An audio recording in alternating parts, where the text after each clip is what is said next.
Gostaria de pedir para o Rogério, pastor, estar intercedendo pelo Sul, pelos irmãos, para aquele povo lá que vem ao reino de Deus sobre aquele lugar. E intercede pela palavra também, por favor, Rogério. Sejam bem-vindos, os visitantes que estão aqui conosco. Boa noite a todos. Glória a Deus. Depois da terceira vez, não é mais visitante.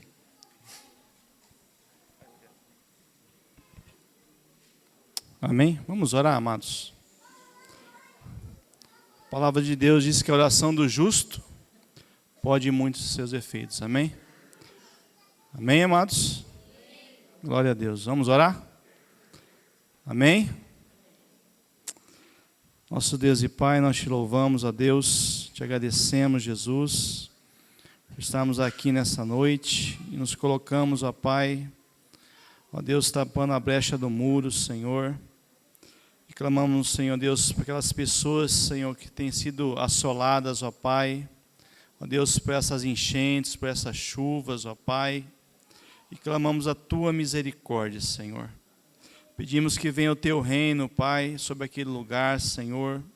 Sobre aquelas vidas, ó Pai. Aqueles que perderam seus entes queridos.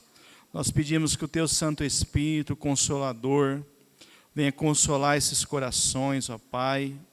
E que essas pessoas encontrem em Ti, Senhor, refúgio. Que essas pessoas encontrem em Ti, Senhor Deus, cura, restauração, Senhor. Que a Tua graça, a Tua misericórdia, Senhor, alcance, Senhor, o sul do país, ó Pai. Clamamos que venha o Teu reino, Pai, que seja feita a Tua vontade, Senhor, naquele lugar, em cada família, Senhor, em nome do Teu Filho amado Jesus Cristo, Pai. Ó Deus, usa a igreja, Pai, usa, ó Deus, as pessoas, ó Pai, e que, ó Deus, que possamos, ó Pai, contemplar, ó Deus, a restauração, Senhor, daquele lugar, ó Pai, para a glória e honra do Teu santo nome, Pai.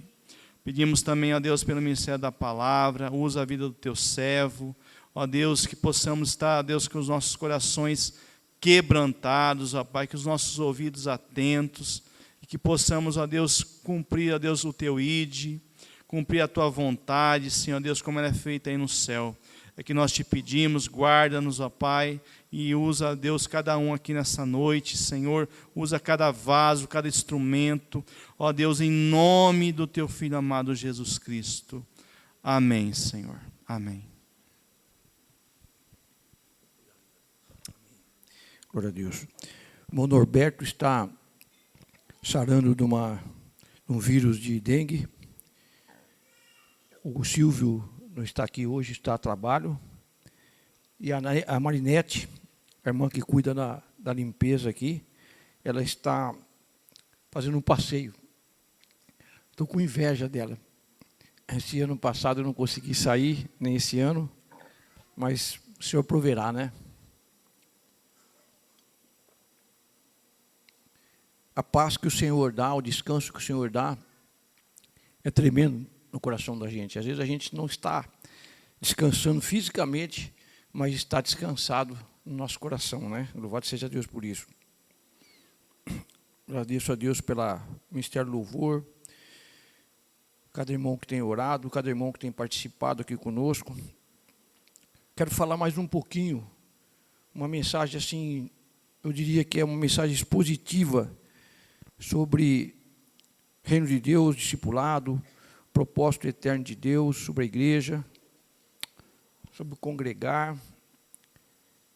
Mateus 28, quem quer acompanhar, mesmo texto da semana passada, versículo 16 ao 20.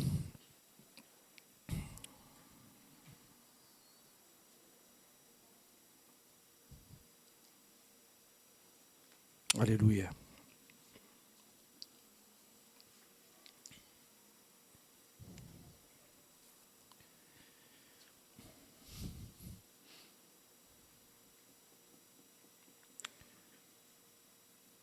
Verso 16, seguiram os 11 discípulos para a Galiléia, para o monte que Jesus lhes designara. E quando o viram, o adoraram, mas alguns duvidaram. Jesus, aproximando-se, falou-lhes dizendo: toda a autoridade me foi dada no céu e na terra. É interessante que Jesus marcou um encontro, mas não marcou um encontro com os 500.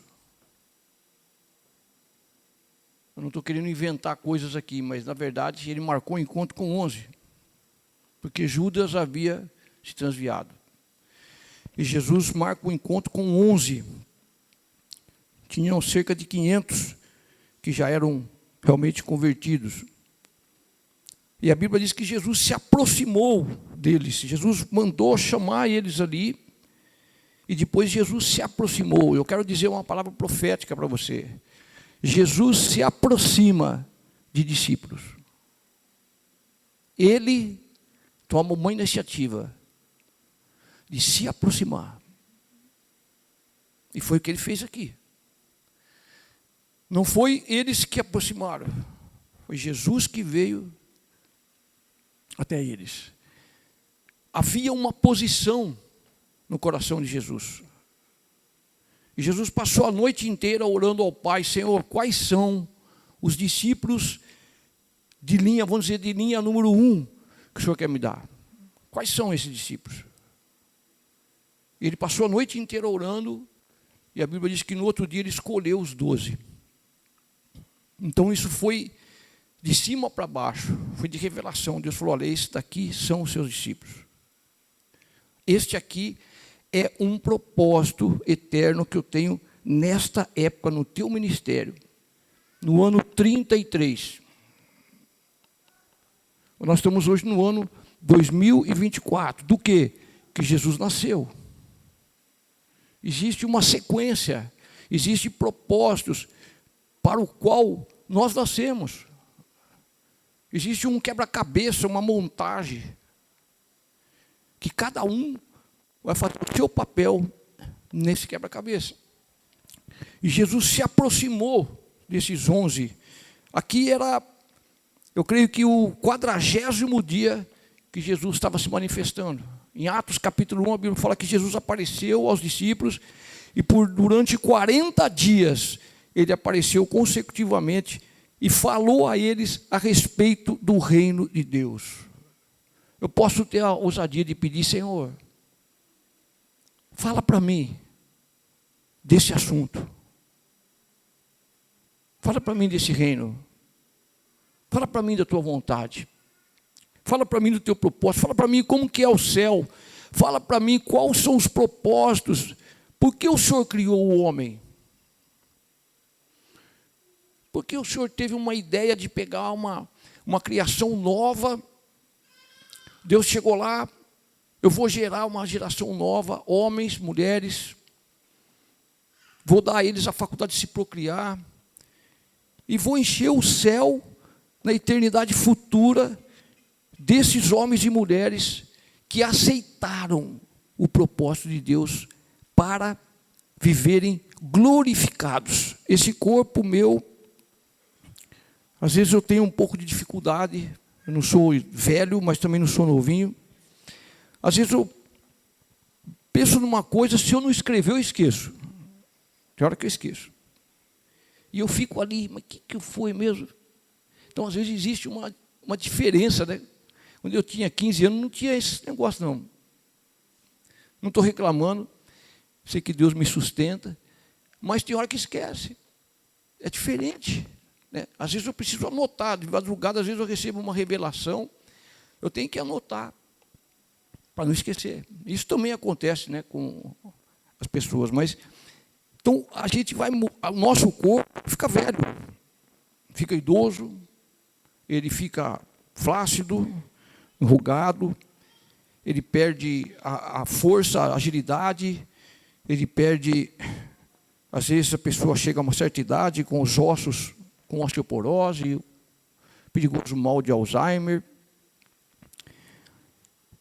Mas o propósito eterno de Deus é que a igreja seja o instrumento dele, que vai viver no reino dele na eternidade.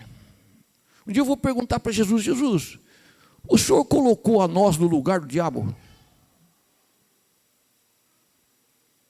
O Senhor colocou a gente no lugar do diabo?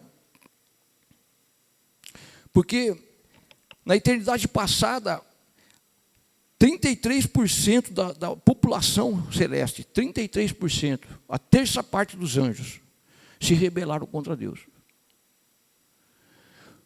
Conduzido por Satanás. E Satanás fez uma rebelião, ele quis ser como Deus.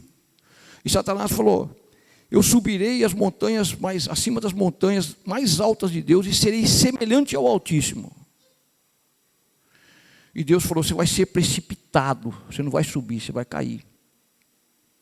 E Jesus disse: eu vi a Satanás caindo do céu como relâmpago.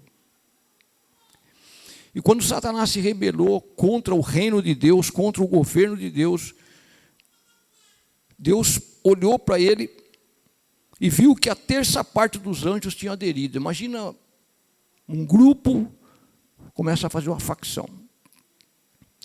E quando Satanás fez essa rebelião, Deus observou que ele não era inocente, que ele não era ignorante, que ele não era um nerezinho que não sabia nada do que estava fazendo. E Deus julgou e sentenciou o diabo e os seus anjos com condenação irrevogável. A Bíblia diz que o inferno foi feito para o diabo e seus anjos. O pior é que os homens que não dão crédito ao propósito eterno de Deus vão também para o inferno, onde foi feito para o diabo. O inferno foi feito para o diabo e os anjos caídos. Condenação eterna. Mas os homens rebeldes vão cair lá também. Porque estão na mesma rebelião, as mesmas diferenças. Ninguém lê Bíblia, ninguém se interessa pelo propósito de Deus, ninguém toma uma posição. E Satanás ficou ali, foi separado daquele reino de Deus celeste. Deus falou: você vai ficar fora do reino, você vai agora ser um anjo caído, um anjo maligno. E esse anjo tinha classes, que a gente chama de classes de autoridade no céu. E eles continuam com essas patentes. Se você quer saber o que existe aí no mundo espiritual invisível, existem 4 classes hierárquicas de demônios, na qual Satanás é o príncipe, é o principado. Principados, uma classe muito forte, muito perigosa. Quando Daniel orou, o principado da Pérsia resistiu ao anjo que veio trazer uma resposta de oração para Daniel. E houve uma guerra entre o príncipe da Pérsia, um principado demônio, espírito maligno, e o príncipe de Deus, que teve que chamar mais um príncipe para guerrear contra o principado da Pérsia, que não deixava o príncipe de Deus trazer a resposta de oração de Daniel. Durou 21 dias, está em Daniel capítulo 9 do livro da Bíblia, esta batalha espiritual para o principado de Deus chegar. E Daniel falou: Daniel, o primeiro dia que você aplicou teu coração para orar foi ouvir a tua oração, mas o príncipe da Pérsia me resistiu e eu demorei 21 dias para conseguir vencer ele e chegar até você com a resposta de oração. Isso são espíritos que agem territorialmente, nações, matriarcalismos, guerras, tráficos, prostituições, absurdos, drogas. Não é natural. Uma pessoa foi expulsar um demônio de um preso e falou assim para o demônio: o que você fazia com ele? E o demônio fez assim, ó. Eu fazia ele atirar. Eu acredito que muitas pessoas, quando matam outros, estão endemoniados. A Bíblia diz que o príncipe deste mundo atua nos filhos da desobediência. Isso significa, quando eu pego o meu carro, eu funciono, eu engato e saio, eu estou atuando no meu carro. Ele está sob o meu comando. Eu viro para onde eu quero, eu acelero o quanto eu quero, eu engato como eu quero, eu breco e dou marcha ré como eu quero. Eu atuo. o diabo atua, conduz as pessoas a não virem para o Senhor. Há uma guerra hoje de pessoas que estão afastadas da igreja, porque eles não conseguem fazer o que eles querem. Quando nós pecamos, nós abrimos um espaço entre nós e o inimigo. Quando nós nos arrependemos, nós fechamos esse espaço. E quando Deus resolveu criar os céus, a terra, a lua, as estrelas, os planetas, os cometas, criar a terra, separar a água da terra, plantar as árvores, as sementes, os frutos. Não sei se você já percebeu, no começo da Bíblia, a Bíblia diz que o homem seria mais ou menos vegetariano. Se você perceber no começo da Bíblia, fala, você comerá de toda a erva do campo, frutos e ervas. Depois da geração de Noé, Deus falou, agora você come carne de animal. Antes não. O alimento antes era frutos, sementes, vegetais. Deus vai mudando as coisas. Quando Deus fez o homem, eu creio que Deus, tudo que faz, Ele faz dentro de um reino. E Deus fez o homem, e ali deu a ele o governo, a autoridade do reino, e deu limites. E o homem quebrou o limite. Tinha 2 árvores no jardim, uma árvore da vida, a outra árvore do conhecimento do bem e do mal. Ele comeu da árvore do conhecimento do bem e do mal que Deus havia proibido. A consequência foi a morte física e a morte espiritual. O católico chama isso de pecado original. Eu acho que é bem colocado. Adão pecou, e quando ele multiplicou filhos, ele não multiplicou mais como ele era na imagem e semelhança de Deus. Ele multiplicou filhos na imagem e semelhança dele caído, como a semente de rebelião e de pecado. E o que o diabo fez com Adão e Eva foi o que ele fez com os anjos de Deus. Se você comer, Deus sabe que você vai ser como Deus. O que o diabo queria ser? Um Deus minúsculo, letra minúscula. O que ele induziu o homem e a mulher? Você vai ser como um Deus. Quando o homem peca, ele está sendo soberbo. Existem 3 áreas que incluem todos os pecados da humanidade: concupiscência da carne, concupiscência dos olhos e a soberba da vida. Quando o homem peca, ele está pecando numa dessas 3 áreas: ou concupiscência da carne, ou concupiscência dos olhos, que é aquilo, gosta, cobiças, ou a soberba da vida. O pecado é soberba. O pecado é assim, Deus fala assim, não. A carne fala sim. E o homem fica na luta. Deus vai ser glorificado, que Ele deve ser a glória, tudo que Ele falar deve ser feito ou não? Tudo que Ele faz, nós somos usuários de Deus. Eu costumo falar assim uma coisa que eu acho um pouco forte, mas Deus sabe o meu respeito por Ele. Para uma pessoa xingar Deus, ele precisa de Deus.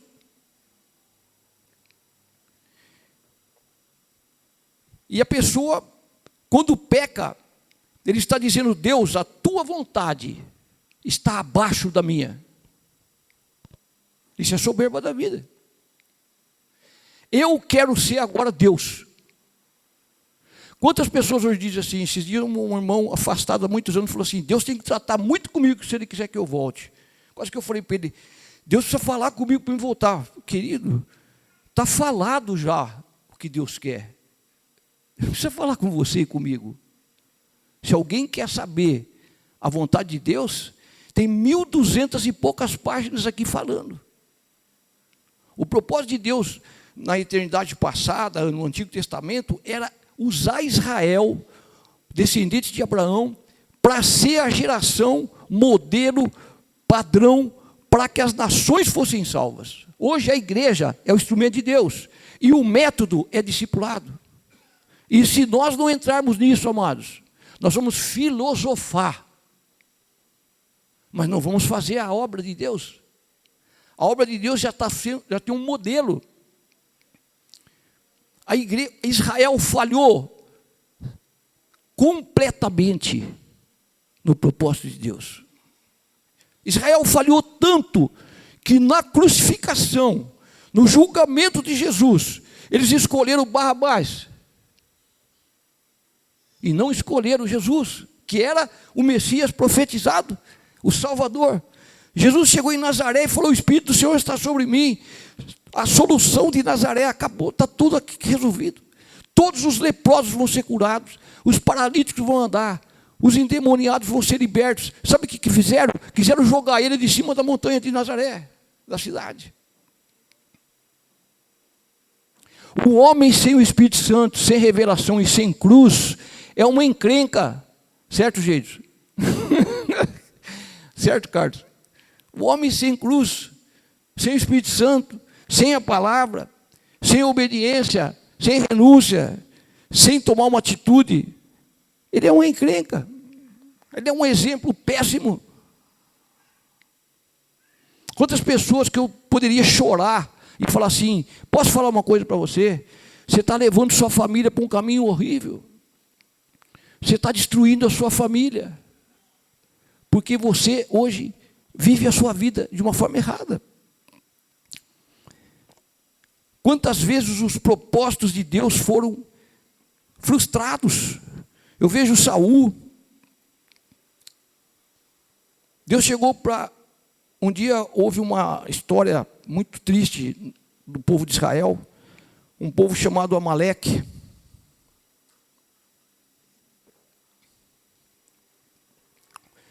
No deserto, Israel estava andando e os amalequitas vieram por trás deles. Atrás, na marcha, quando Israel saía marchando, caminhando, tinha uma nuvem de dia sobre eles e de noite uma coluna como de fogo.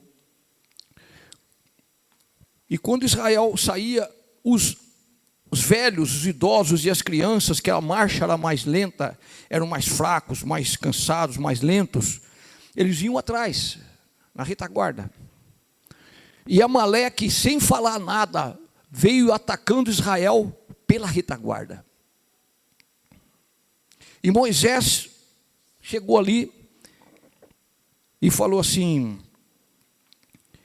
Josué, prepara um exército e você vai guerrear contra Amaleque. E eu e Arão e Ur vamos subir no monte, no outeiro, e eu vou ficar intercedendo por vocês.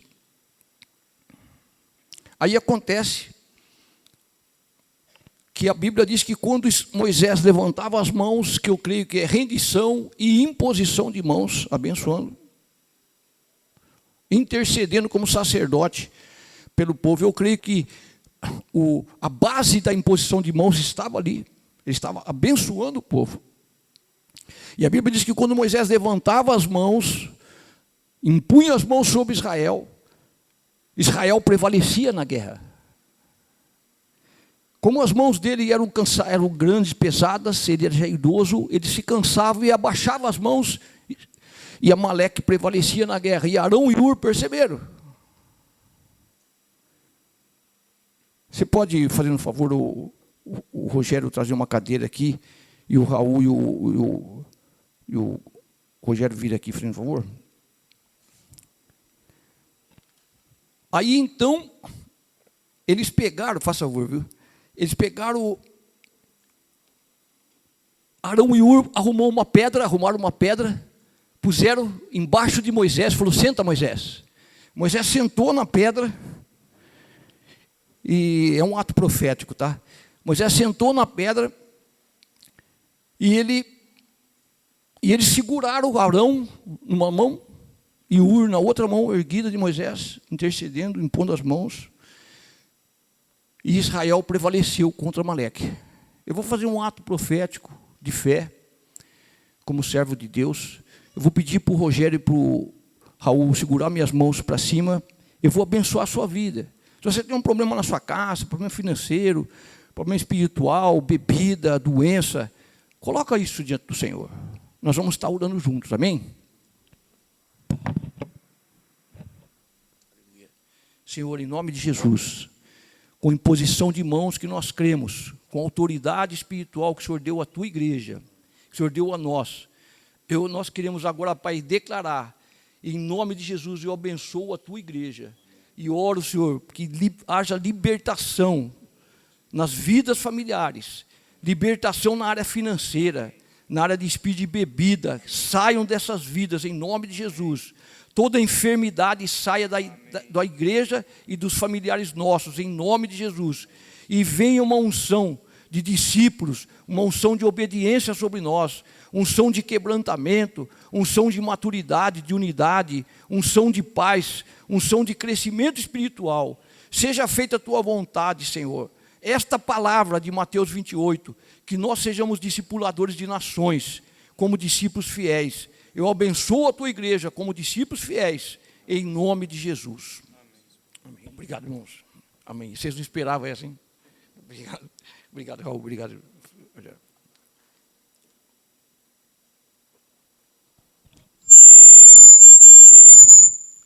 Hoje o Silvinho não está aí para mexer no som, né? Quando ocorreu isso, que Amaleque fez isso, Deus fez um juramento. E Deus jurou. E falou, Moisés, escreve num livro, que eu vou destruir a memória de Amaleque. Escreve isso. E Deus tem seu tempo. E quando Deus começou o império dos reinos em Israel, que o primeiro rei foi Saul, eu penso que é plano B, porque Deus queria um reino da maneira da Bíblia, e esse povo quis um reino da maneira dos homens, da maneira que os reis do mundo viviam. Eles rejeitaram a Deus. Hoje o sistema de presidencialismo parlamentar, presidencialismo absolutista, de reino e de presidencialista, é um regime cópia do céu e é o plano B. O presidente hoje não é esse que o propósito que Deus tinha. Por isso que nós pagamos impostos até da jabuticaba, entre aspas, né? Muito imposto, porque o homem quis um rei conforme as nações. E Deus deu.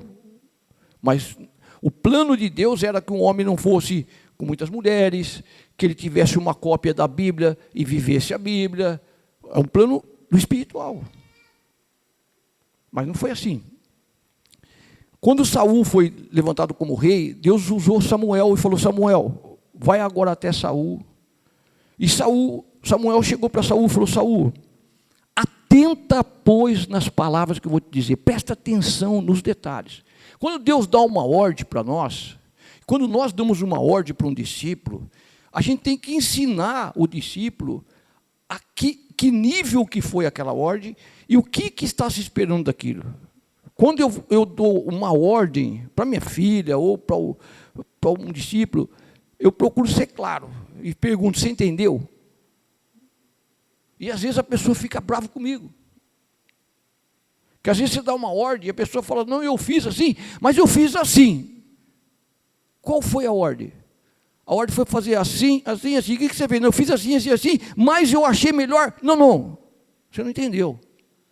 Mas eu só fiz, não é só isso, só que não é quanto. A ordem foi assim, assim, assim, você não fez. E Deus chegou para Samuel, incumbiu ele de cumprir o juramento, de acabar com Amaleque. Ele chegou para Saul e falou, o Senhor te incumbiu.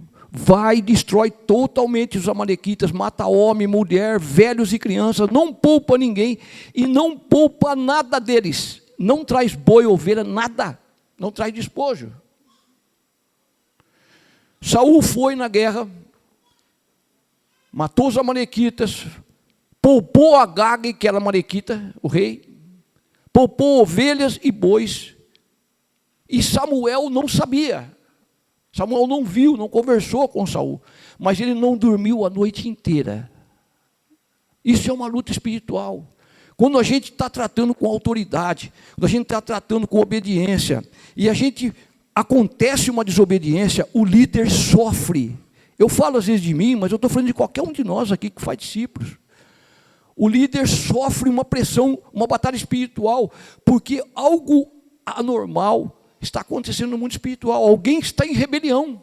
A rebelião traz demônio. A Bíblia fala que a rebelião é como o pecado de feitiçaria, e idolatria e a culto a ídolos do lar.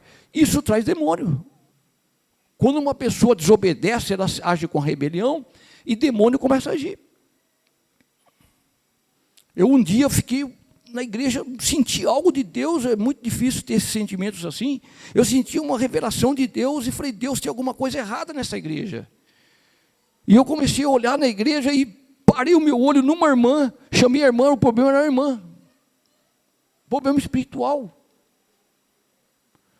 Então, hoje existe um perigo quando a desarmonia vem. E Samuel chegou e foi falar com Saul, e Saul veio todo contente, cumprir a vontade do Senhor.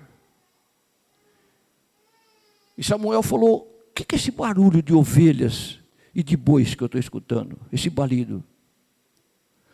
Não, é que o povo quis poupar as ovelhas e bois para oferecer ao Senhor teu Deus. Qual foi a palavra? Extermina tudo.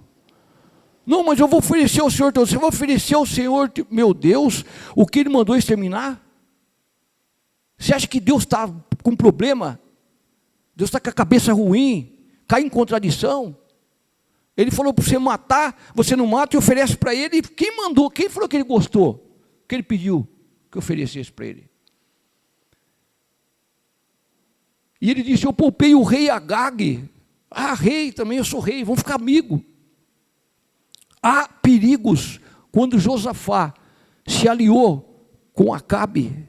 Quando Josafá se aliou com o filho de Acabe, Acasias, ele pecou. O propósito dele era unir as 12 tribos. Tudo isso é bonito, mas não com Acabe. E Deus reprovou. A simplicidade. Ezequias mostrou para os inimigos tudo que ele tinha. E o profeta falou, o que você mostrou para eles? Mostrei tudo. Você vai perder o que você mostrou. Porque ele não é seu amigo. Ele não é amigo de Deus. O cristão fiel não é amigo de quem trai a Deus. O cristão fiel, ele ama a pessoa, mas não o pecado da pessoa. Um irmão ligou para mim um dia e falou o seguinte, metade da igreja aceita você como pastor, e metade me aceita como pastor. Vamos largar o Jamê para lá, vamos largar o Arthur para lá, que o fardo de Jesus é leve, o jugo dele é suave, e eles colocam o jugo sobre nós. Vamos nós dois mandar eles embora e assumir a igreja. Que proposta para um servo de Deus, para mim, de jeito nenhum. Eu nunca vou passar por cima da minha patente. Problemas tinha, liderança tem problemas, mas eu não era líder do Arthur, nem do Jamê. E rachou a igreja. O irmão foi embora, levou um monte de gente. Não podemos pecar em desobediência, em passar por cima de autoridades. Eu sempre falo, é difícil ter uma autoridade carnal. Tem filho que tem um pai que bebe, que é violento, que é agressivo, é difícil. Mas o que ele tem que fazer é amar, perdoar o pai, respeitar o pai e procurar orar pelo pai. E ele tem a possibilidade de ser restaurado muito mais do que um filho que tem um pai bonzinho e ameno. Samuel começou a confrontar Saul, que não entendia as coisas. Ele falou, Saul, tem tanto prazer o Senhor em holocausto do que em que se obedeça a sua palavra? Holocausto ou obedecer? Deus não quer holocausto. Deus quer que você obedeça. E eis que o obedecer, Saul, é melhor do que o sacrificar. Porque a rebelião, Saul, é como o pecado de feitiçaria.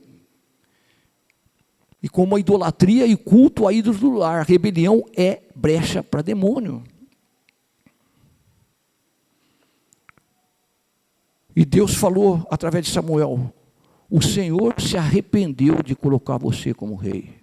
Eu nunca vi uma coisa na história de Israel que aconteceu no reino de Saul, que Deus mandou ungir Davi e ficaram 2 reis num período só. Só que um estava atuante, que era Saul. Mas Deus sabia que ele tinha prazo de validade. A rebelião tem prazo de validade. Porque a rebelião atrai a ira de Deus e o juízo de Deus. Quando uma pessoa começa a se rebelar, você pode saber que tem prazo de validade. A honra dessa pessoa está sendo caída por terra. E rebelião não é sempre quando você chega e xinga, chuta, taca pedra, não é assim não. Às vezes a rebelião é uma indiferença. Aquela pessoa que é trina, corpo, alma e espírito, mas às vezes vem na igreja, parece que é unilogista. Nós somos trilogistas, corpo, alma e espírito. Tem pessoa que vem na igreja, às vezes é unilogista, só vem corpo. Você vê assim, a pessoa não está ali, só está o corpo. Todo mundo louvando, adorando, a pessoa está sentada. Parece que se pudesse ler o pensamento da pessoa, está dizendo assim, que hora que vai acabar esse bagunça aí? Ao invés de estarmos louvando, estamos medindo, observando. Hoje não deu para ninguém reclamar do som, porque o Silvio não está aí, né? Está um pouco alto. Mas nós não tivemos como mexer, porque a gente não entende bem também, tem muitos botões. Mas, então, a rebelião no discipulado, ela não tem coerência. O que eu preciso num discipulado é uma resposta de nós estarmos junto com aquele discípulo. Eu quero ser como meu discipulador. Eu respeito ele, me submeto a ele e quero ser como ele. Aí Deus vem e trabalha com a gente nessa área.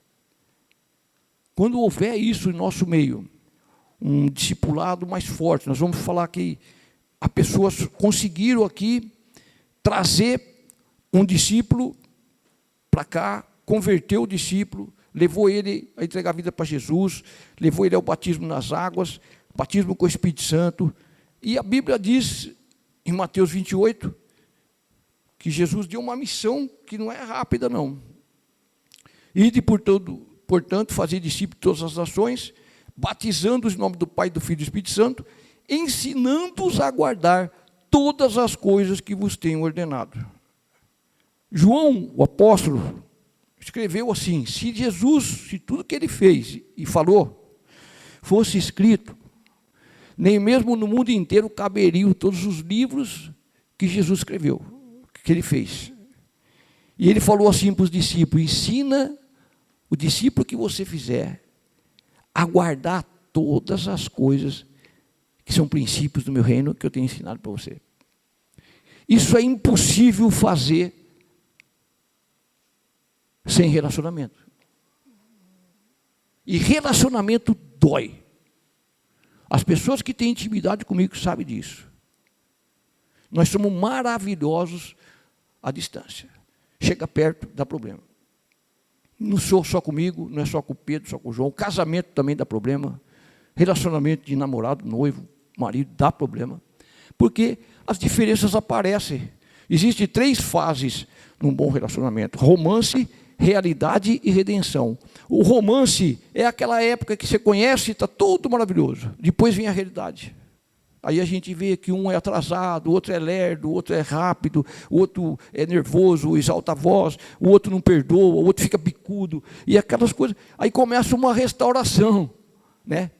Começa uma necessidade de uma restauração. Aí vem uma transformação, peça perdão, cede um pouco, volta para trás e não passa dos limites. Um bom relacionamento tem limite. A mulher sabe até onde ela pode ir, o homem sabe até onde ele pode ir, a função de cada um, e pronto, não tem problema. Agora, quando um passa por cima do outro, aí começa os desajustes. Na igreja, mesma coisa. Às vezes a gente tem que chamar. Esse dia eu chamei o irmão 2 vezes. Você desobedeceu. Não, mas eu fiz assim. é desobediência. Um homem de Deus falou assim, 99% de obediência é desobediência.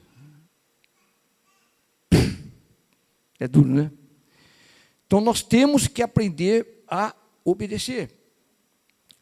E Deus honra aquele que obedece. Se eu puder, amados, deixar esse legado de que nós vamos trabalhar e vamos chegar a um ponto de dizer, esses dias eu comentei com alguns irmãos, irmão, liguei para um irmão e falei, irmão, eu creio que você é meu discípulo. E eu quero saber se você sente isso, porque se você não sente isso, não tem condições. Ninguém casa com a pessoa que não quer. Ninguém discipula uma pessoa que não aceita o governo daquela pessoa. Não pode, não tem condições. Isso eu não estou falando de machismo, de controle, manipulações, dominações. Eu não estou falando disso, estou falando da palavra. Instruindo, orientando. Olha, você viu como é que é? Olha, então, tal. Esses dias eu mandei esse texto que eu estou falando de Samuel para você, por irmão. Lê esse texto. Monte é desobedecido. Leia 1 Samuel capítulo 15. Está lá. É o que ele fez. Não, mas eu obedeci. É por quê? Não é por quê. Mas não importa quanto, não é 1 milímetro. O que foi falado? O que você fez? Mas eu achei que, se numa empresa, o proprietário chama os gerentes e fala, eu quero daqui em diante assim. Os gerentes falam, não, mas eu fiz assim, por causa que eu fiz assado.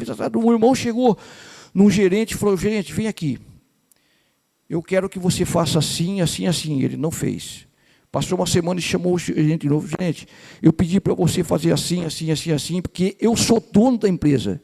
Então eu quero que você faça assim, por causa disso. Tá bom? Tá. Ele foi e não fez. Depois ele falou, eu não faço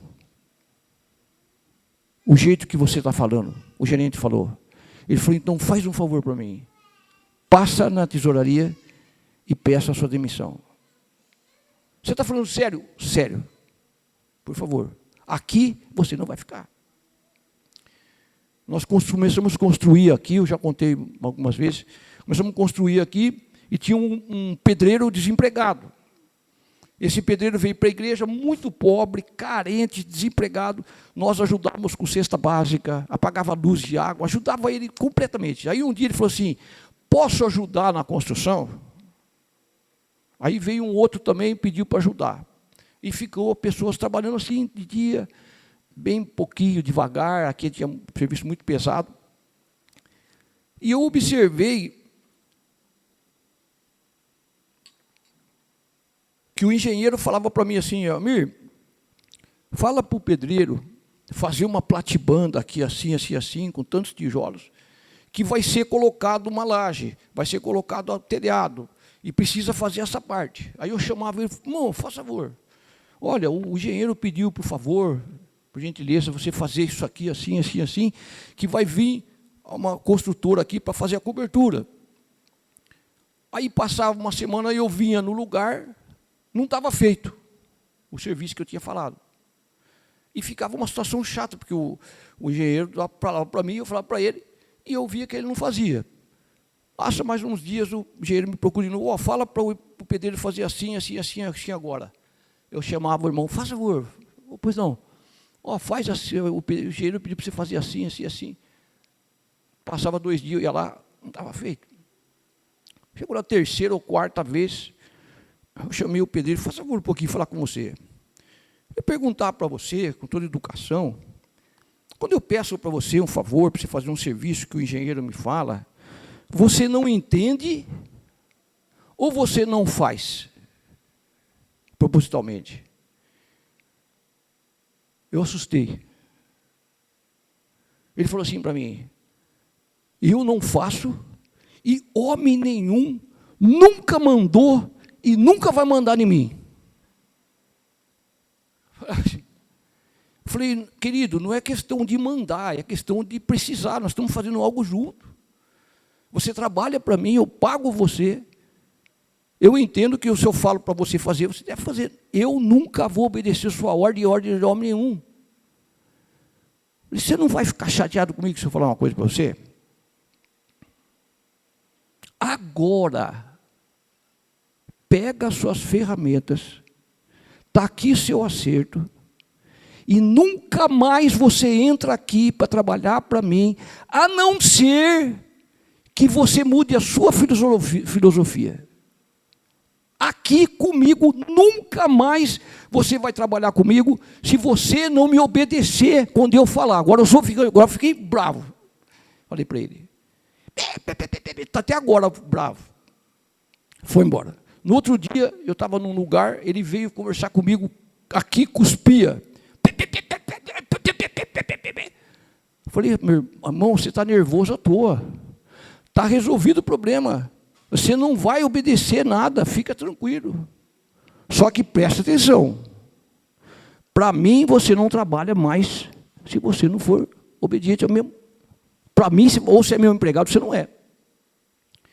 Aí, passam 5 anos. Esse homem entrou quebradinho para conversar comigo.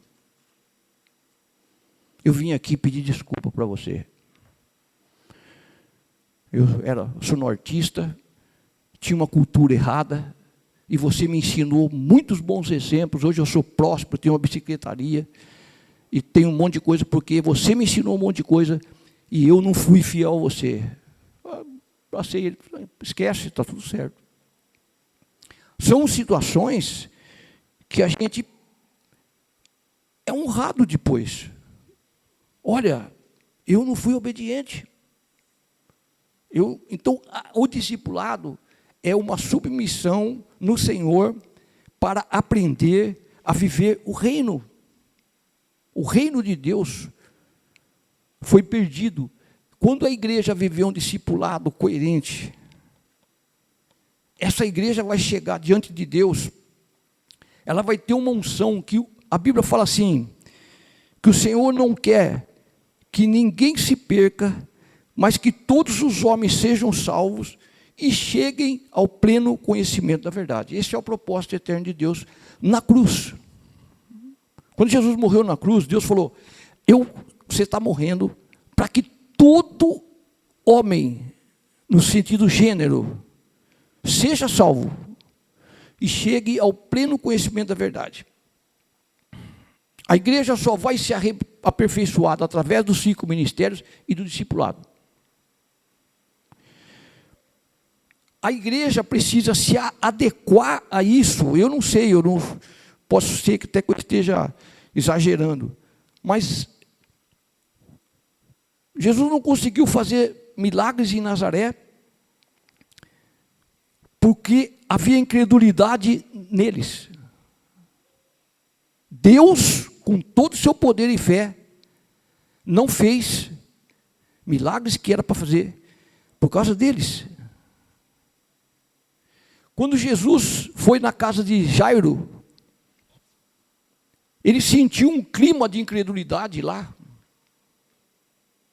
Homens pagos, mulheres para chorar, homens para tocar flauta. Morreu, acabou. Para Jesus não acabou. Eu quero que a sua fé seja juntada com a minha, que o problema que tiver não é grande para o nosso Senhor. E Jesus, por alguma razão, chamou 3, Tiago, Pedro e João. E foi ele, junto com Jairo. Chega lá e ele pede, ordena, façam todos sair. Tira a incredulidade daqui. Ah, por que isso? Tira. Equaliza a fé. E ali Jesus chega diante da filha de Jairo, e a mulher e a moça ressuscita. Agora se pergunta, mas por que mandou sair? Incompatibilidades. Quando nós não estamos crendo, eu tenho comigo o seguinte, se o louvor está errado, está chato, está difícil, se a pessoa não está conseguindo a presença de Deus, eu estou louvando, estou adorando. Eu fico ali, eu não sou eu. Se eu estou ministrando louvor e não estou conseguindo fazer aquilo que é o melhor, faça você. Alinhamento, afinação, até que a igreja inteira adora, o céu vem. Quando há incredulidade, nós barramos. Quando há resistência, nós barramos. Quando há críticas, nós barramos. Infelizmente, não é aqui só, mas em muitos lugares, tem ministérios de fita métrica. Chega na igreja e mede, o louvor estava alto. Você veio aqui para medir ou para louvar? Ah, o Amir tocou com o violão muito agressivo. Fita métrica. Ah, o microfone estava alto. Também. Depois conversa. Nós temos que ter esse bom senso. Eu adoro o Senhor. Acabou o culto. Vem cá, ó. Estava muito errado. Eu falo a verdade para vocês, nunca reclamo de estar alto aqui. Porque eu entendo um pouco de técnica, que aqueles baita aparelhos, eu dizia, para eles terem uma configuração de poder ter uma qualidade nos efeitos de frequência, eles precisariam ser mais altos. É como você pegar uma Ferrari e acelerar 2% dela só, no cursor. Acabou. Não tem potência, não tem efeito. Mas é uma Ferrari. Mas não está com aquilo que ela pode dar de qualidade. Essas caixas são profissionais com divisões de canais para saída de grave, médios e agudos. Ela precisa de uma ressonância para dar um som firme. Aqui nós não podemos fazer para... Mexe no botão, não dá efeito, porque está abaixo. Estou falando isso para agredir ninguém em coração e nem deixar ninguém com problema de tímpano. Mas, assim, nós temos que aprender. O discípulo, ele respeita. A gente vai no cinema, ninguém fica lá, oh, está alto, está baixo. Até eu falo muito brincando, que no Monte Sinai a Bíblia fala que o clangor das trombetas do céu ia aumentando o barulho, cada vez mais. O que a gente ia fazer lá? Em vez de receber a presença de Deus, a glória de Deus, abaixa, anjo, ai, dá licença, irmão. Não é assim. Eu sou homem de Deus de dizer, eu me responsabilizo se o seu tímpano sangrar e cair fora. Eu curo, vou fazer um médico curar e vou pôr. Ou seja, você não vai morrer, vai só ficar alto. Mas amém.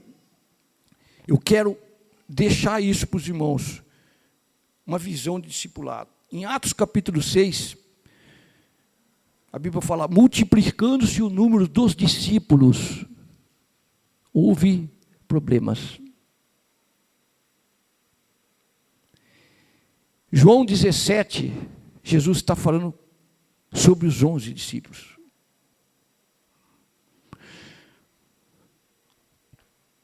Segundo Reis, capítulo 6, os discípulos dos profetas disseram a Eliseu, vamos conosco.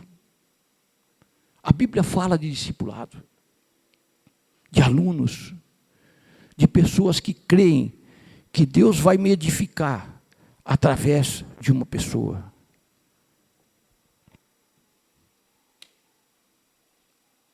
E havia uma pessoa, falando uma ilustração, que ele... Hoje em dia, só para terminar o final da mensagem, as pessoas, após a Primeira e a Segunda Guerra Mundial, após a Revolução Industrial, o mundo mudou. Nossa geração hoje, ela não favorece uma vida com Deus. O mundo, o sistema da Terra hoje, planeta, países, é um sistema onde tem indústrias, e as pessoas, pela necessidade de muitas pessoas ficaram viúvas nas guerras, após as guerras. E a mulher teve que sair trabalhar. A pobreza, a distância, a indústria, a fábrica longe, São Paulo, a pessoa sai 2 horas de ônibus para ir trabalhar fora. E isso prejudicou a cobertura, o relacionamento da família. A família não recebe atenção, os filhos são criados pela internet, os filhos ficam soltos. Os filhos não têm os pais para falar, pai, aconteceu isso, aconteceu aquilo. E essa revolução causou, antigamente o pai tinha uma propriedade, o filho saía de manhã com o pai, ia na lavoura, ia no gado, ia nos rebanhos, ia na horta, ia nas plantações, e ali trabalhava junto, comiam juntos. Hoje as pessoas não comem juntos. Então havia uma criança que ele ficou sofrendo, e o pai chegava, ele, pai, eu quero falar, eu estou com um problema, eu não tenho tempo para você, preciso ver meus recados, preciso fazer isso, e não tinha tempo, ia dormir. O pai chegava 11 horas da noite, ninguém conversava com o menino, e o menino ficou desesperado. Mas eu preciso falar, eu não sei fazer um problema de matemática, se vira. E aquele menino ficou sem nada. Mas um vizinho que trabalhava em casa percebeu que um dia o menino machucou o dedo e começou a gritar e chorar. E o moço tomou liberdade depois de uma escada e subiu no muro e falou, o que aconteceu? Eu bati o martelo no dedo. Deixa eu dar uma olhada para você. Não está sangrando, você consegue pegar gelo no congelador? Consigo, vai lá e pega então. Foi lá, pegou gelo, passou no dedo, ficou conversando com ele, foi passando, porque era uma coisa que não era grave. E ele começou a conversar com aquele menino, e o menino, tudo que precisava, chamava o rapaz. E o rapaz era um cristão. O rapaz ensinava princípio para ele, ensinava a Bíblia para ele, ensinava tudo. Um dia esse rapaz se tornou um apóstolo, abriu igrejas em várias cidades, foi do ministério do tipo de Paulo, foi próspero, e um dia falaram para ele assim, por que você tem toda essa autoridade, esse sucesso, essa vida de unção, essa graça, essa autoridade que você tem? Ele falou, quero chamar uma pessoa aqui. Falei, fulano, por favor. O homem nem sabia o que ele ia falar. Ele chamou o homem e falou assim, eu tenho tudo que eu tenho, graças a esse homem aqui. Esse homem foi um pai, uma mãe, foi um irmão, foi um instrutor, foi um aconselhador, um conselheiro, foi alguém que me ajudou constantemente em tudo. Perguntava sobre aritmética, matemática, como escreve inexperiência, como que escreve êxito, como que sara o machucado do dedo, tudo. Esse homem assumiu a minha vida. E hoje eu sou um servo de Deus, que cresci espiritualmente, porque alguém cuidou de mim em todas as áreas. Até quando eu ia trabalhar, ele falava, vem cá, não vai com essa camisa não. Vem cá, por que você está indo atrasado? Peça desculpa para o seu patrão.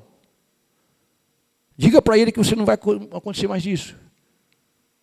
Você devolveu o troco que o seu patrão deu para você, dinheiro? Não esqueci, volta lá. Não, amanhã eu dou. Não, amanhã não, vai lá agora na casa dele. E é assim, em cima. Chegou um dia, o patrão promoveu ele. Você tem o coração aqui na minha empresa. Você vai ser o gerente. Você passou nos testes. Você chega cedo, você dá satisfação de tudo, você se veste bem, você tem iniciativa. Isso é discipulado. Nós temos que discipular nossos filhos, ensinar a palavra de Deus para eles. Você pode ficar em pé nesse momento, por favor? A gente fica 4 horas no shopping e não fica bravo. Você não fica bravo hoje comigo, não.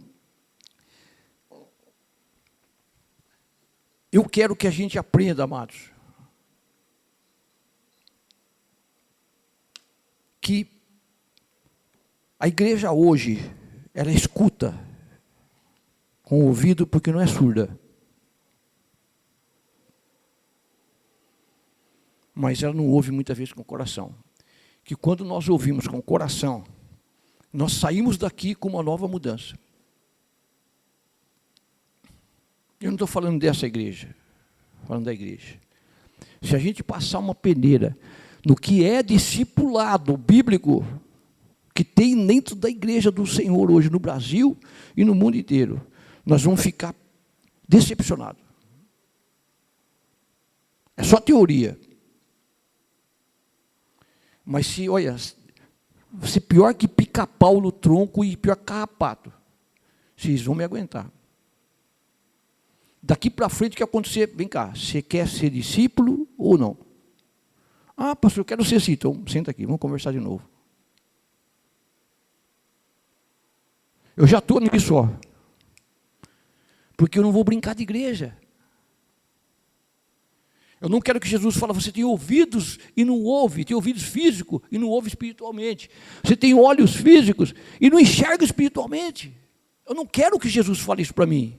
Eu quero que ele fale o que eu falei, você fez. Faça discípulos.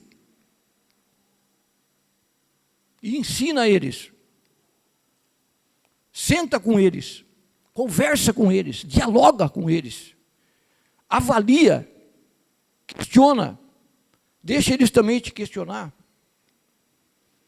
Seja uma vida de relacionamentos, de intimidade, de amor. Muito obrigado, Senhor, pela presença de cada irmão, cada irmã. Obrigado pela presença de todos os visitantes.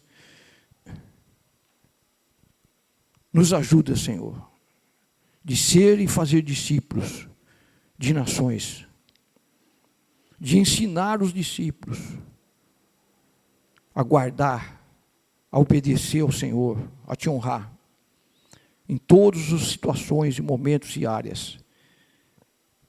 Trata com as nossas áreas deficientes, fracas, falhas. Transforma a nossa natureza conforme a imagem do Senhor Jesus, a cada dia, pelo Teu Espírito Santo. O Senhor nos deu uma noite de paz, irmãos. Deus abençoe você. Cumprimenta o seu irmão. Uma boa semana, em nome de Jesus.